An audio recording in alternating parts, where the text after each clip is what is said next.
Hey guys, Kirk from the Forever Homestead. So it is the end of October, almost November 1st, 2021. Back to working on the homestead here. And one of the big projects of this, the last month or so, has been adding to our heat system here in the house. The homestead is about 2,400 square feet. That's with the basement, the walkout basement. It's about 1,700 square feet if you don't count the basement. It is heated. It's all radiant heat. Runs on a propane boiler. Sorry, it's a little windy. Runs on a propane boiler, and it works great. We keep it about 19 degrees Celsius, which is comfortable. It's all spray foam, so it's nice and warm. But we've always roughed in. For a different heat sources. We have the wood stove that's in the house that up until this point has just been kind of a standalone wood stove, but it does have a heat exchanger built into it. So this fall I'm going to get that tied into our radiant heat system.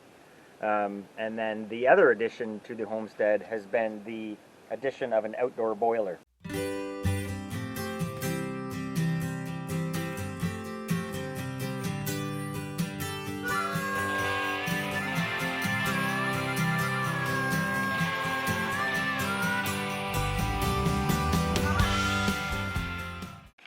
So I've been working on getting this hooked up.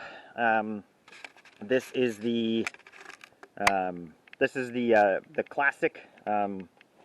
This is the classic 5036, the CL-5036. It's kind of a mid-sized boiler. It's brand new. We ordered it in July, and it showed up beginning of September. So I have been working away on getting this installed. I poured a concrete pad under it back a month or so ago, and I've just been working on trying to get things tied in. So today is the day that I hope to finish everything up. The zoom on this camera is so zoomed in. I'm hoping today is the day that we actually get it filled up and fired up, so I'm going to bring you along on this journey. I still have the chimney pipe to install. I just got the electrical installed yesterday.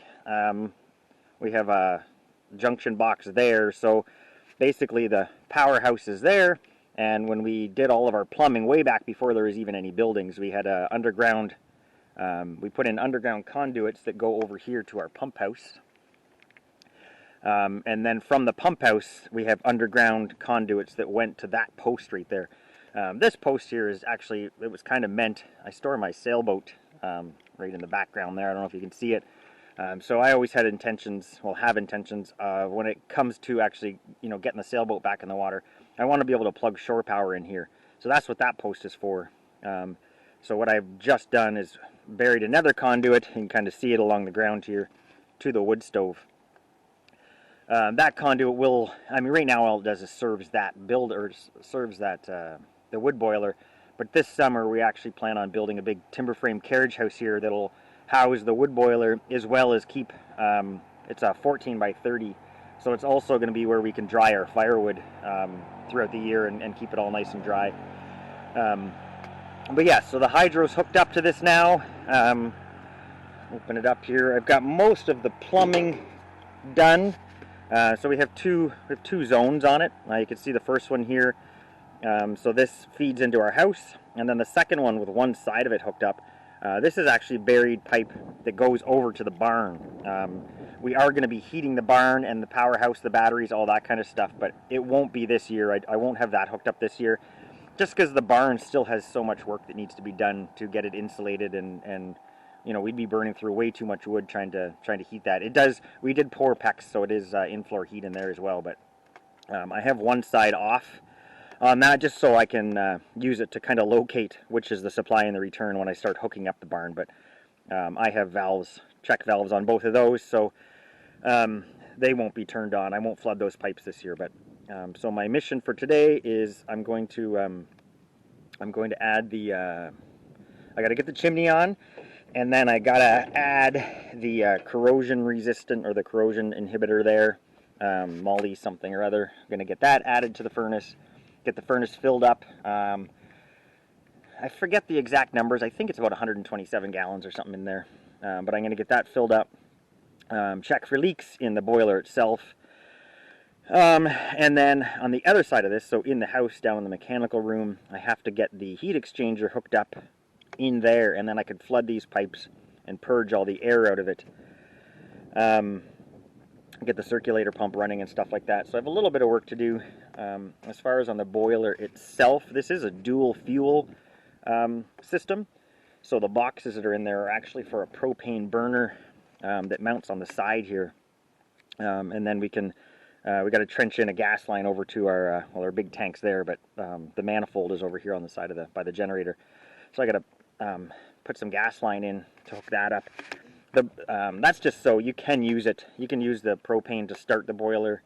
You can also use it as a backup.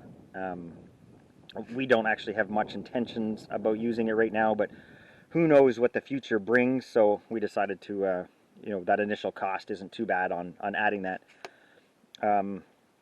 But yeah, so there's a few projects that need to be done. I'm going to get working on those, and I'll bring you along as we go along and kind of show you how get this thing up and running, get the first fire going in there, and then get all the side panels and everything back on. I'm supposed to put some insulation in there and such. So as you can tell from my firewood collection here, I've been cutting a whole bunch of wood, but it's not here yet. It's all kind of still out in the forest.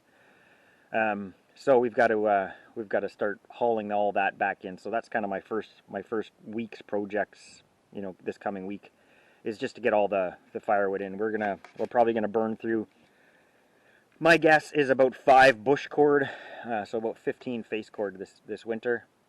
But I plan on bringing in all next year's wood as well. So we're gonna bring in probably about 10 bush cord of wood. Get it all piled up here, get next year's wood drying. I want to be one season ahead, but right now I'm not.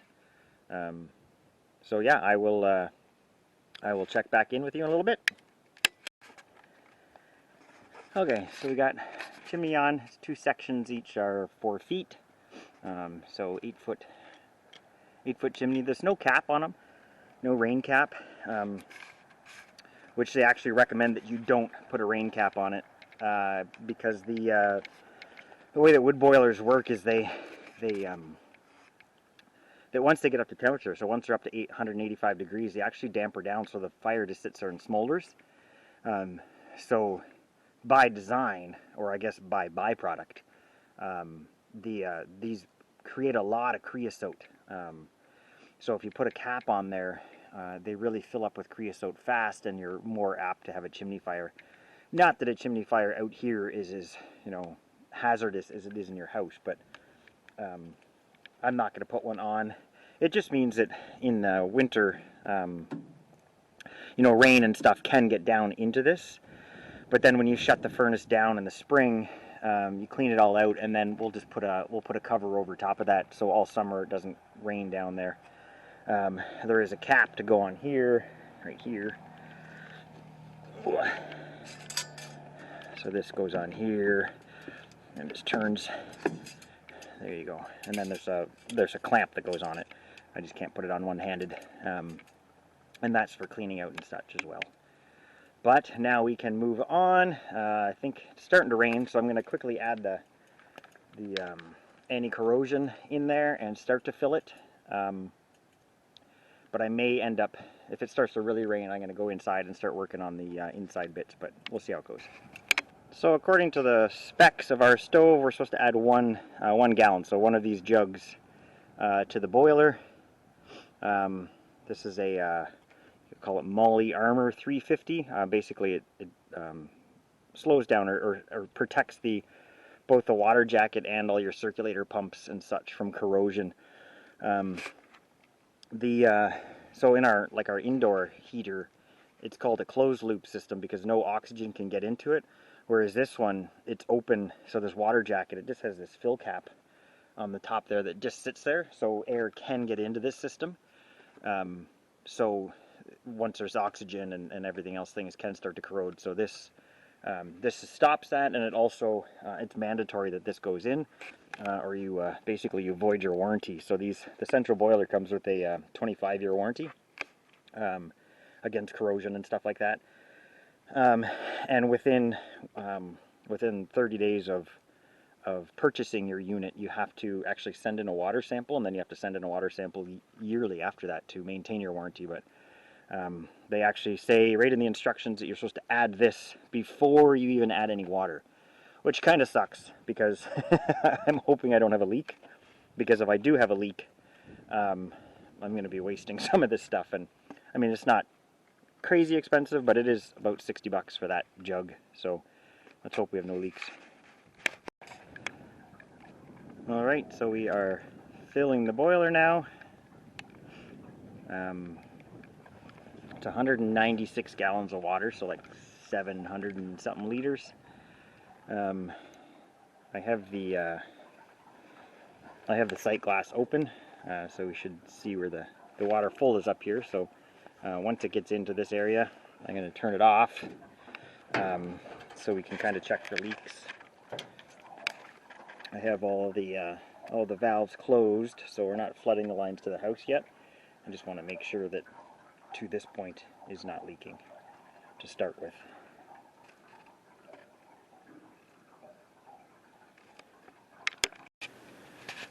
Okay, so we are down in the very messy mechanical room.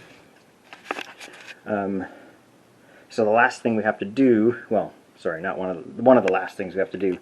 The last thing we have to do to be able to fire up this boiler. So these are the PEX lines going through this insulated thermal PEX, they call it. So this line here is buried. We buried it way back when we did the footings on the house. And then I used a vacuum, cleaned all the lines out, flushed them out, and then used a vacuum so I could identify which of the two is supply and return. Sometimes when you buy these things, they actually have a marking on it. I think it was a really bad design on this company. I forget who makes this one, but they didn't, like, there's no differentiating between the two pipes. So I had to label it. So basically I labeled the supply and the return line. These are going to get cut back way back here somewhere. Sorry, these are going to get cut back way back here. And then we have some 1-inch PEX to threaded adapters here that'll go on. And then those go into the heat exchanger. So this is a, what is this? This is a 30 plate. Where did I see that? It's a 30 plate heat exchanger. So one side, so like that tap and this tap. Sorry, my lens cap is flopping there. So one side, so this one and this one will connect to the outdoor boiler, and then the other side here, much the same as these two lines here, run into this big buffer tank. There is a second heat exchanger at the bottom of this. There's two big coils inside of each of the, or inside, there's an upper and a lower coil in there. It's kind of hard to see, it's pretty tight in here, but basically the heat exchanger is going to mount right in that open space there with flexible 1-inch flexible, they're meant for water heaters. So that'll tie into those pipes. And then from the other side of that heat exchanger, they will go off. And then in this area here, there will be a circulator pump. And that will take all the heat from the outdoor boiler, put it through the coil in the bottom of this buffer tank, which is also part of our domestic hot water system, and will heat up that 80 gallons of water. Also off of this will be, and this will be a future video, will be our wood stove upstairs is also going to tie into that bottom coil, but that'll be a separate video. For today, my plan for today is to get the heat exchanger mounted. I'm just going to build a little shelf there, mounted, and get the two flexible lines connected up to those PEX. Once that's done, then I can flood those lines, check for leaks, circulate the water for a little bit, make sure there's no leaks, everything's working as it should, and then you know, a couple hours after that I will light up the boiler. So I'm going to get set up and see what I need to do here, and we will go from there. Okay, so it's on. I'm not extremely pleased with the way that it looks. I should have ordered these longer, but I thought 2 feet would be plenty. They're pretty pricey. I don't really, like, they took a long time to get here, so ordering new ones is not really a great idea. Basically, at least at this point, I can flood these lines now to the boiler, get the water circulating, make sure there's no leaks, and then I can do a firing, get it up to temperature. It has to get to 185 as soon as possible to kill off any bacteria and nitrate and stuff like that. So at least this lets me do that, and I might have to lose some sleep over how to plumb that into there. But yeah, I'm gonna. So I think at this point I'm gonna go eat some lunch because I'm starving, and basically if then after lunch I'll flood these lines, because if I do have a leak, I don't want to be hangry about it. So I'm gonna go eat some lunch. I'll see you in a bit. So, moment of truth. I've had lunch, so that's important. And yeah, we are, should still be, where's the water? Oh, I turned it off, that's why. So yeah, water is still full, which means it's not leaking anywhere out here. So, we are going to open this up. Open this up.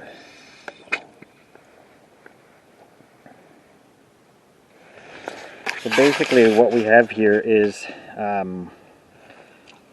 yeah, so the water comes out here, it goes down there, and then it comes back. So I've left this valve closed and opened that up. So we should, if I plug in the pump here, we should be able to purge the air from this line, because this will pump all the water down and it should come back up there. We're going to have to do it in stages though, because we're obviously going to drop our water level here. So,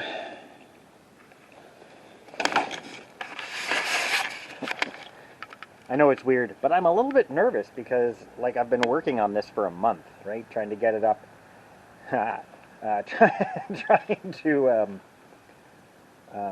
to get this all ready to go. So I think what I'm going to go do is make sure there's no water leaking in the basement. So I'm going to turn this off for a second. Actually, I'm going to plug this in for a second.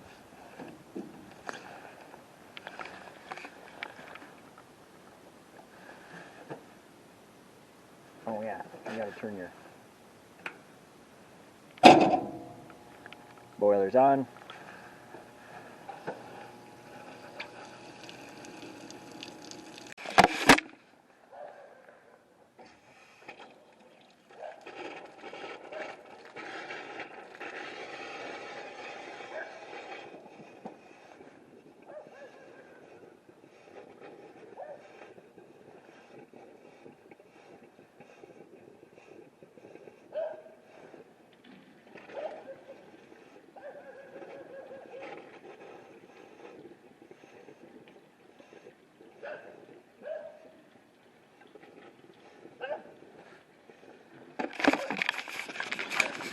So I'm doing pretty good here. You can hear all the air coming out.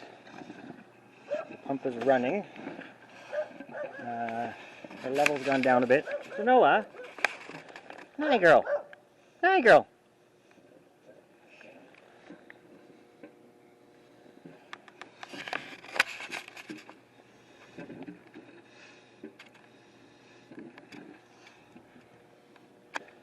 So we're dropping in our water level here. which means it's filling this up.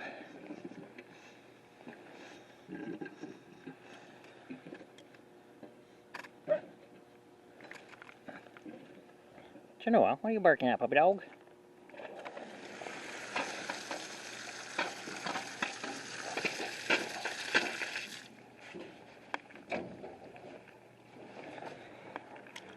Okay, so we're going to get this back up to there. So basically I have shut the bleeder off, opened up the valve again. So now the water is circulating through here, through the house, and back to here. I'm going to fill this up. Actually, I'm going to go inside. And make sure we're not spewing all over the floor in there. Okay, so there's no water spewing out here anywhere. No wet there. So we're going to go back out and get it filled.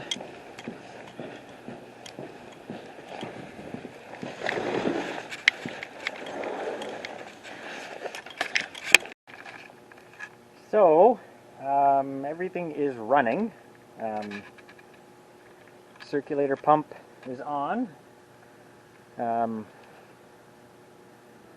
the valves are open. There's no more air coming out of the thing there, so everything's shut down there. So now it's circulating the water. I didn't see any leaks in the basement. This is all of the so the pipes that were in the basement, this is them coming up from the ground here. I've filled all the way around this. There's actually a cutout in the slab here. You can see from the beginning of this video where I showed you the slab. There's a cutout there that the pipes come up through, and the electrical conduit and stuff. I still have to put a cover on the, I don't know if you can see it way back in there. There's the electrical.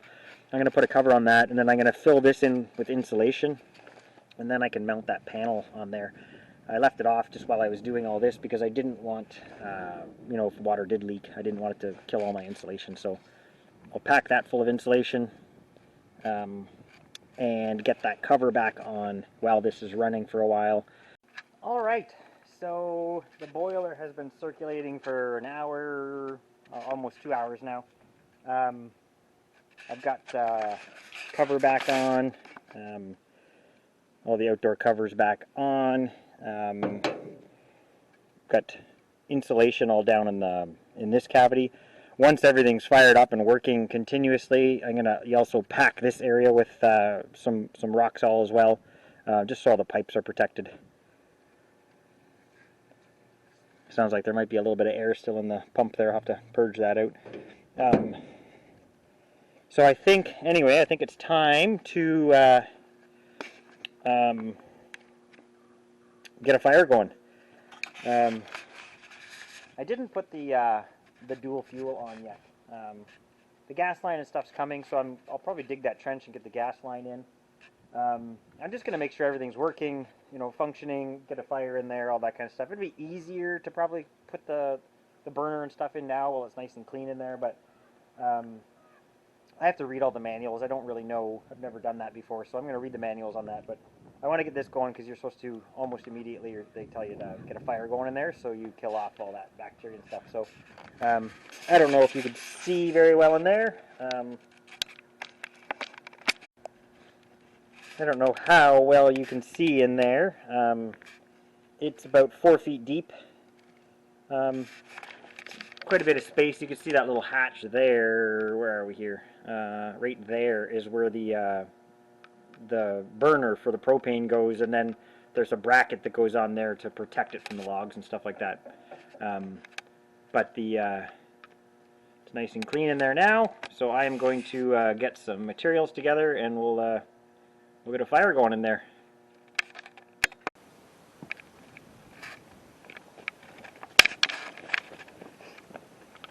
Alright, ready to light that first fire. Just wandering over here to our fire starter collection.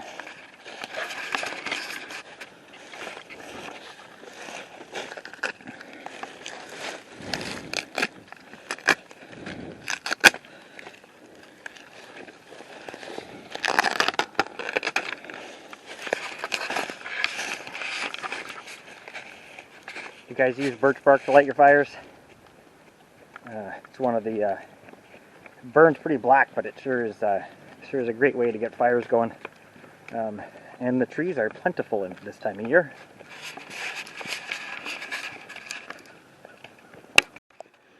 Okay, so we've got Jess and I agree about a lot of things. One of the things that we don't agree with is the proper way to light a fire. I'm a teepee guy. Love my teepees to light a fire. Some wood shavings underneath. Of course, birch bark. Jessica's all about the log cabin. What about you guys? What do you prefer? We have lots of wood shavings because upcoming video you're going to see, we're planing down a lot of the scrap wood to make doors out of. So we have bags and bags of wood shavings, pine shavings. We use it in our garden for mulch and stuff in the spring or in the summer, but it's also good for lighting fires. So we've got some maple there, we got some pine, and also a little bit of ash. So should be able to get this going pretty good.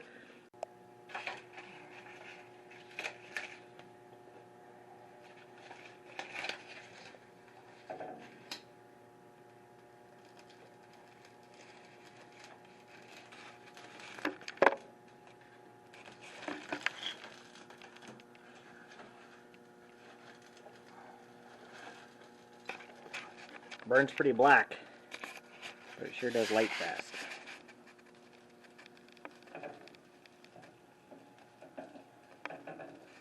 Just gonna get that to get that kindling to start, and you can see the black smoke coming out from the birch. And then we'll seal the door up and get this going. So we're starting at around 55 degrees.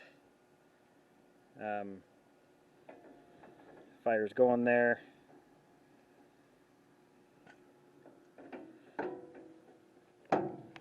Seal that up, and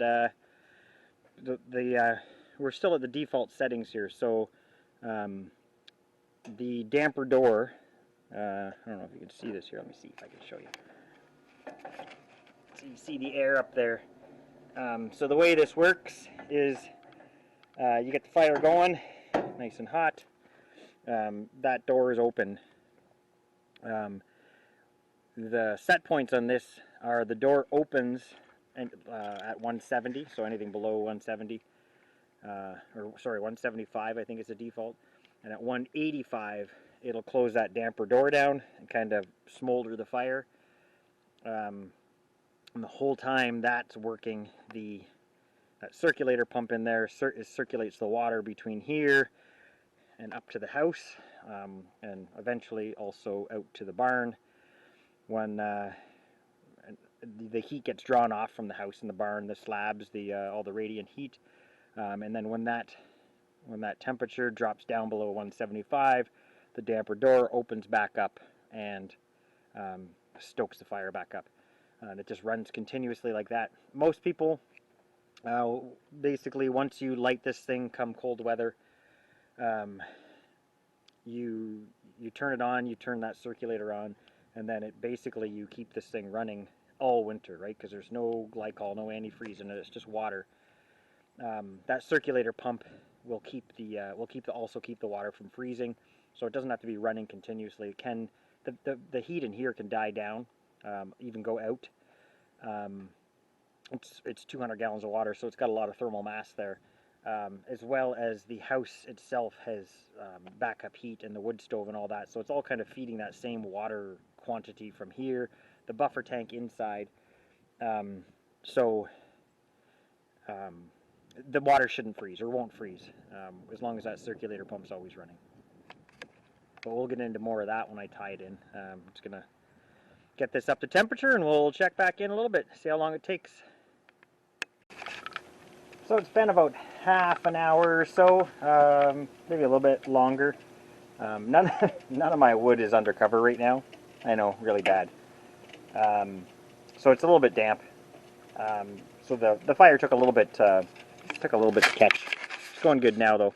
I'm not burning, well, a little bit of hardwood. You saw what I threw in there. I'm burning mostly like pine. I have a bunch of offcuts from like lumber like this from when we mill it. I have a bunch, just put a couple pieces there. Like this will be milled in the spring, and then all the offcuts, we've got a big pile of it. You can't really see it from here, but over there's a big pile of all the first run. Anyway, I'm cleaning up, kind of cleaning up the area, dumping some gravel in and stuff while the fire is going. Like I say, it's been about half an hour. We are currently at 89 degrees. We started at 55 degrees. Like I say, maybe half an hour or so ago. Things going along nicely in there right now. I just threw a couple of hardwood pieces in there, and then you can see I have a big slab, like a 3-foot slab of pine right there. But the ash bed is starting. The first fire is always tough because there's no ashes or anything in there to keep things going. You know, airflow and all that kind of stuff. But we're definitely we're cooking now. You can smell all the oils. You know, you can smell all the oils and stuff burning off the furnace. But yeah, we're going pretty good here. We're at 90 degrees right now. Just turned up to 90. No leaks. Things are... Sorry, that was really close. Yeah, we're up to 90 now. Things are looking good in here. No leaks. Nice and warm leaving here. Oh, sorry, this is the return here. So things are nice and warm. The plan is, so my home automation system, I haven't done a video on that yet. I'm going to put one out soon. So I'm going to hook this up to my automation system as well. I ordered a thermocoupler, or sorry, a thermal well to come for here, and then I can put a temperature probe here. And then my house will know what temperature it is and all that kind of stuff, but that'll be a future video. It's my first week that I am not, you know, leaving working my 9 to 5. So this week is really all about getting the firewood in from the forest and stacked and undercover and all that kind of stuff, and also getting the heat system tied into the buffer tank. But there'll be more about that next time. Until then, have a good one.